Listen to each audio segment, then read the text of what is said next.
Hello, everyone. I welcome you to the March first session of economy. So, as we have discussed today, we will discuss the session on the insolvency and the bankruptcy code. Okay, so what the our parameters for discussion will be on the very basic stuff. We'll start with the background of the insolvency and bankruptcy code. We will discuss the meaning of the institutional mechanism set up to help this process. Then we'll discuss very basic stuff. For example, amendments keep on happening in this IBC code depending upon the need, because it's a very comprehensive legislature. But we'll discuss on the very at this at a very fundamental level. So let us start. So before 1985, if a company wants to wind up, just one second, yes. So if a company wants to wind up its operations, so they have only one operation, that is Companies Act 1956, to deal with the corporate insolvency and bankruptcy in India. Then from 1986, 1985 to 2016, we had multiple laws. For example, SIG Industrial Companies Act 1985, right? Then we have SARFAISI Act, very famous act. But these created a web of laws, and we created, after especially after 1991, we created a good entry for the companies. Earlier our entry was also restricted. We'll discuss that in next slide. But we provided entry to the companies, but not no exit. Okay. Then finally in 2016 we came up with a uniform comprehensive insolvency legislation comprising all the companies, partnership and individuals, and that is called insolvency and bankruptcy law. There is one thing need to be focused, that this IBC code 2016 is not applicable to the financial firms. That means the banks entities, especially the banks. So any financial entity, if it wants to go to the resolution process, the IBC is not applicable to that. For that, the government has bought FRDI bill, right? But because of the some of the controversy, 2016 it was in the news. You don't have to pay too much attention to it. In 2016, 2017 it was in the news, but because of some controversial provisions, it was redacted by the government itself. Okay, so first 2015-16 economic survey talked about the Chakravyuh challenge of the Indian economy. They say that before 1991, because of the inspector quota raj, license quota raj, we had socialism with a restricted entry. Some companies have monopoly, so entry was restricted. But after 1991, we have done a lot. We have done better in terms of removing the barriers to our entry of the firms. That means now the firms can enter into the market very easily. I want to start a firm, it is easy. But we have provided a marketism, means entry, but without a proper exit. We have not provided proper mechanism for exit of the companies. Now the question comes, why the exit is very important for the economy overall. It is called the process of creative destruction. Creative destruction, that means the factor of the factors of the economy, land, labor, capital and entrepreneurship, they should be invested in a more efficient firm. For example, there is one firm, firm 1 and firm 2.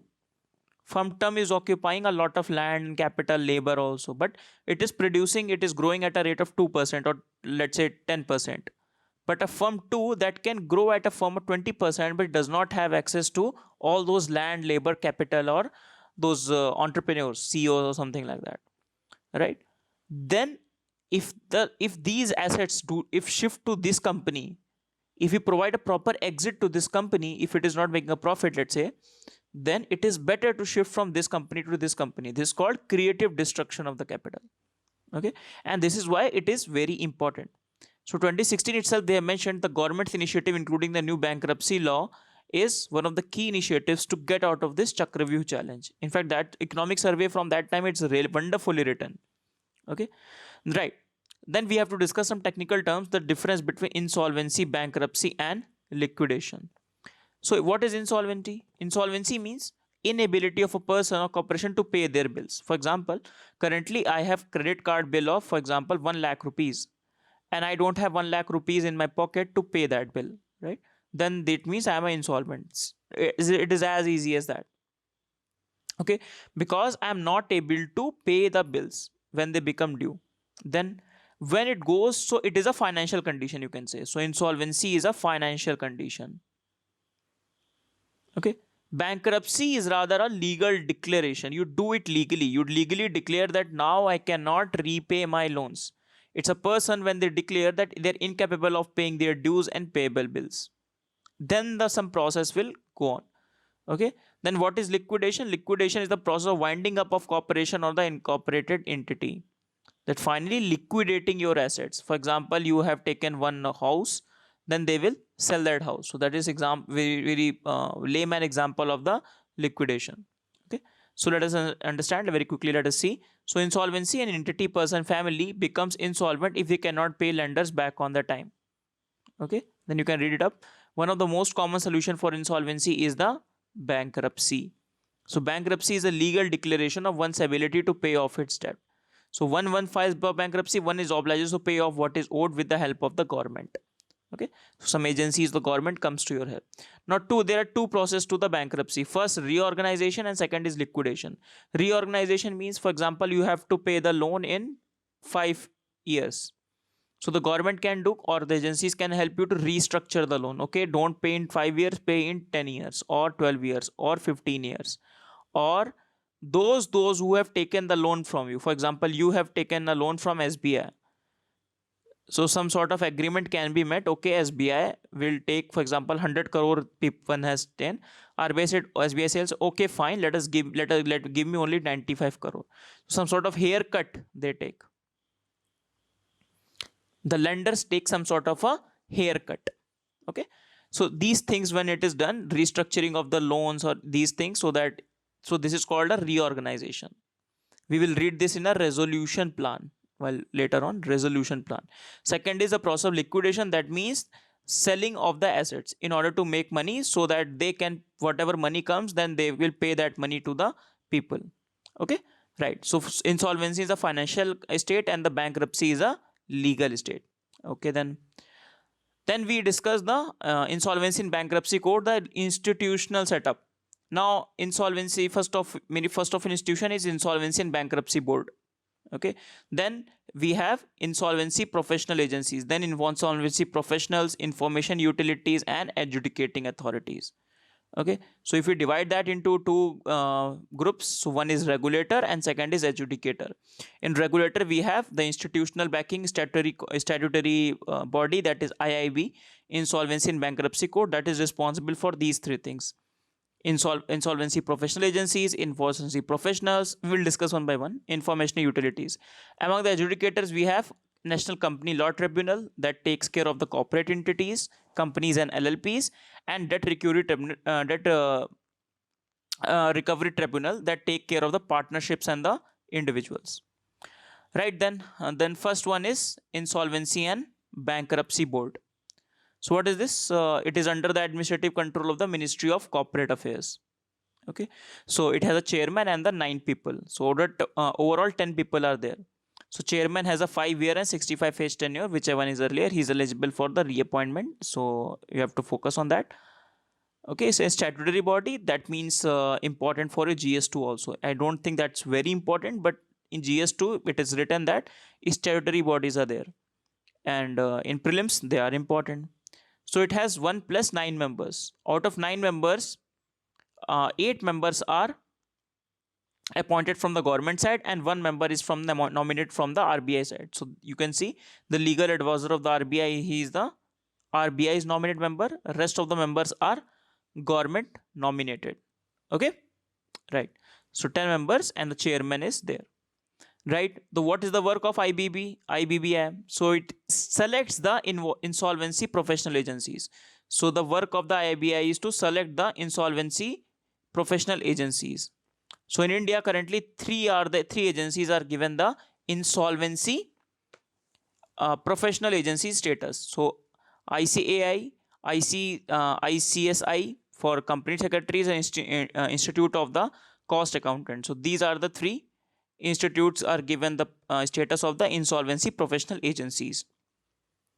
Okay, then IBI also selects the information utilities. What is the information utilities? These are the utilities or the institution that maintain the database of the borrowers. So borrowers database is maintained, and on the basis of that data the lenders can make a better decision. Okay, we will see that. So let us discuss one by one. So insolvency in bank professional agency. So we have these three institutions: Indian Institute of Insolvency (ICAI), Indian Institute of Insolvency (ICSI), and then Insolvency Professional Agency of the Institute of the Cost Accountant of the India. Okay, right. So what is the purpose of these insolvency professional agencies? These professional agencies, which are selected by IBBI, they do the capacity building, they do the enrollment of the insolvency professionals. So these are the individuals. Okay, so IPI is a frontline regulator that enroll and regulate the members practicing as an IP. You can imagine him as a corporate person who is expert in the liquidation, in the insolvency and the bankruptcy process. Okay, which can work around with the people, creditor and the borrower, to come up with a very concrete plan which is applicable to all the people. That is IP. Okay, right. So they also help in the capacity building of the IP. They maintain code of ethics for them also, and these things. Then what is these insolvency professionals? So these insolvency professionals, as we have discussed, these are the people who will make the resolution plan with the help of the both creditors and the borrowers.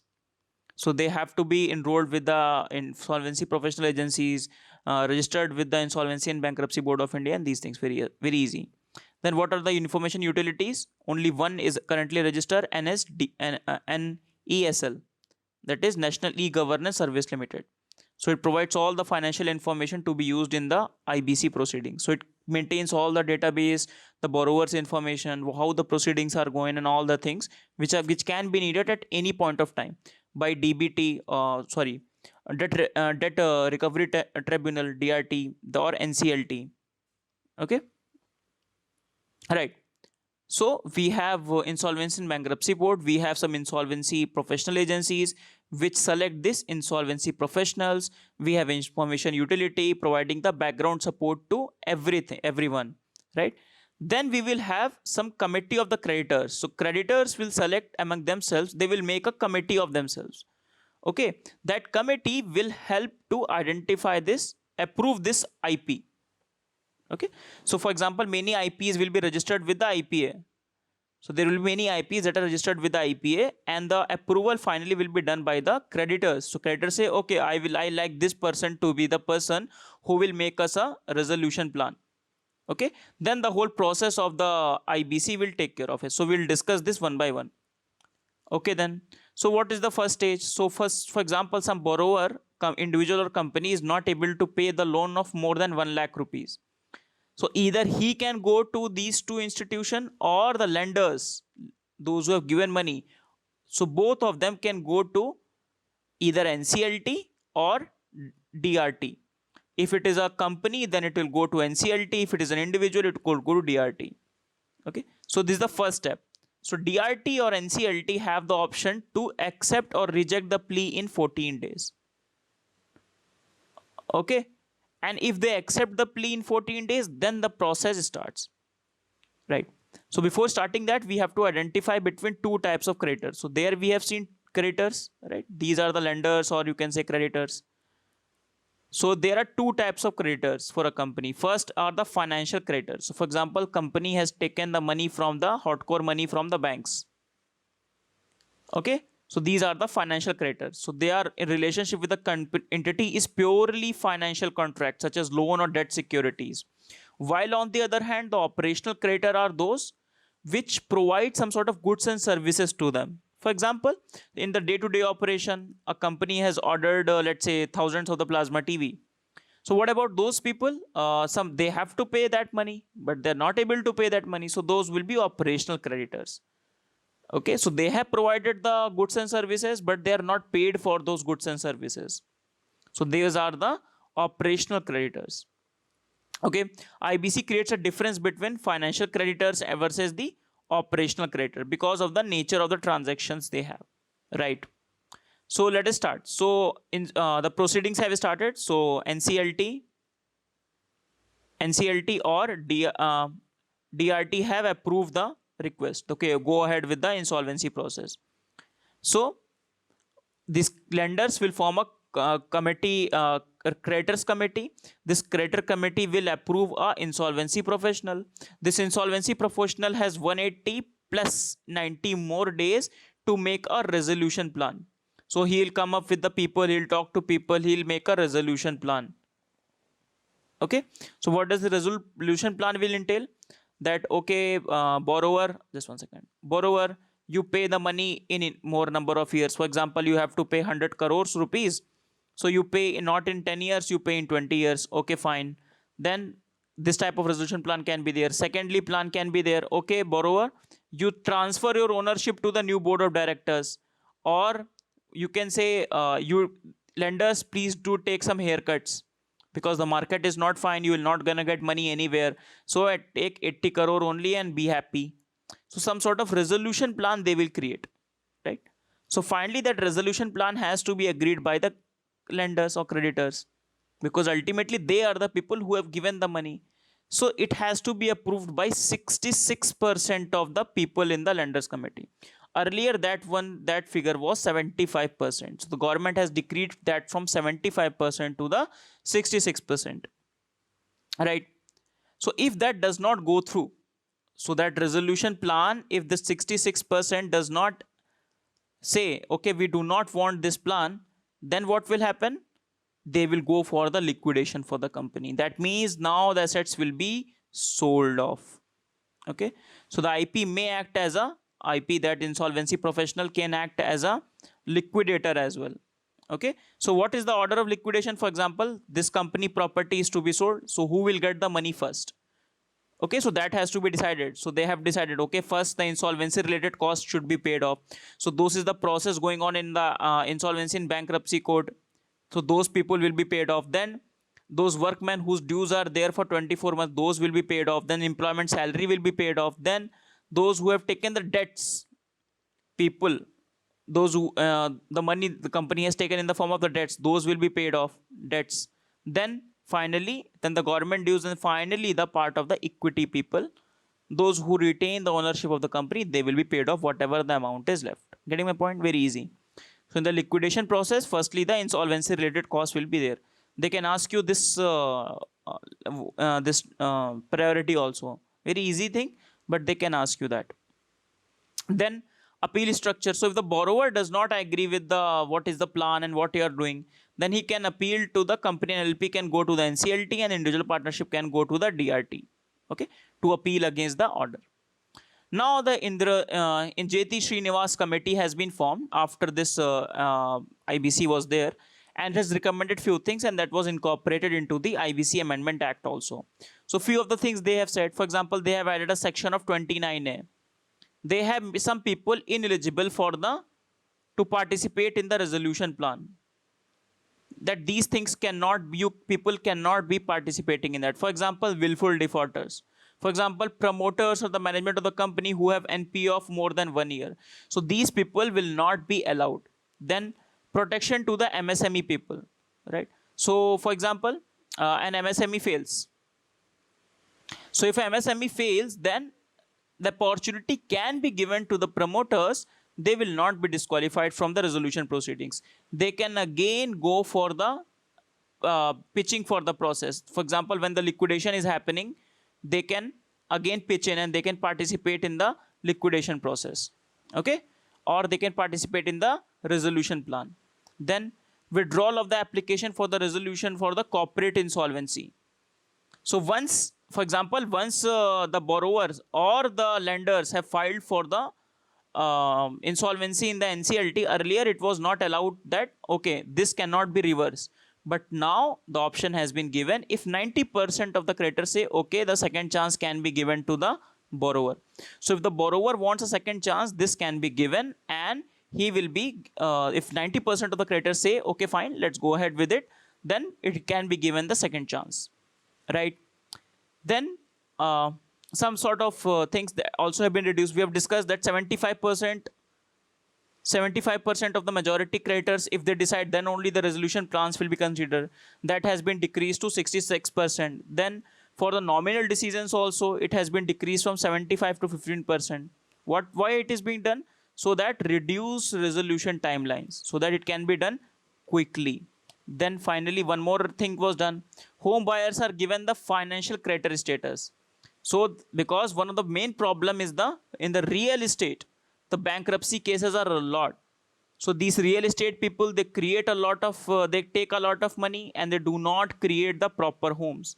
There have been cases of many groups such as Amrapali group, those who have done a lot of problems in the real estate. That is why the RERA has also come in.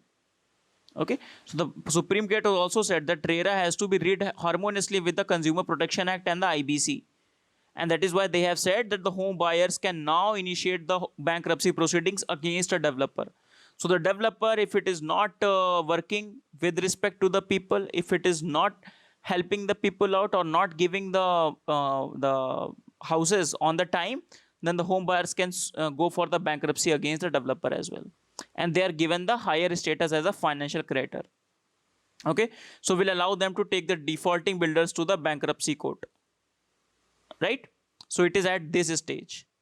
Okay, lenders or the borrowers can file against the borrower at the NCLT, right? So they Supreme Court has come to the rescue of the home buyers. So with this we finish our session. So we have discussed finally the amendments to the insolvency and the bankruptcy code which has happened. So these are the mainly key amendments being done. Some of the details of the IBC keeps on coming. So if any comes, we'll try to update that as well.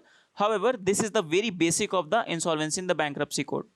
Okay, so we have discussed the basic background of the insolvency in the bankruptcy code, why it was there, the Chakravarti challenge. Then we have discussed about the institutions that are there for IBC, and finally we discussed about the recent amendment. Then we discussed about the process, and finally we discussed the recent amendments being done. Okay, then I hope you understand this topic. A relatively more tricky topic because some key terms, some technical terms are there, but I hope you get the topic with this. So see you in the next class. Thank you everyone. Bye bye.